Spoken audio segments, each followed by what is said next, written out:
गोरेगाव धरणात अनधिकृतपणे बांधकाम केल्याचा धक्कादायक प्रकार समोर आला आहे। शिवाय धरणातून बेकायदेशीररित्या पाण्याचा उपसा होत आहे।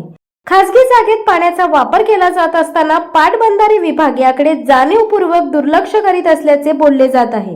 त्यामुळे गोरेगावकरांना 60 वर्षात पहिल्यांदाच भीषण पाणी टंचाईला सामोरे जावे लागत आहे।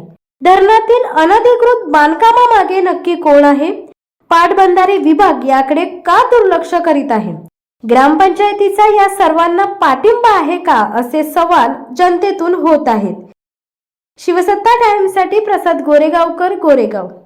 धडक बेधडक वृत्त देणाऱ्या आपल्या शिवसत्ता टाइम्स न्यूज चॅनलला लाल बटन दाबून सबस्क्राईब करा आणि बेल आयकॉनला क्लिक करायला विसरू नका।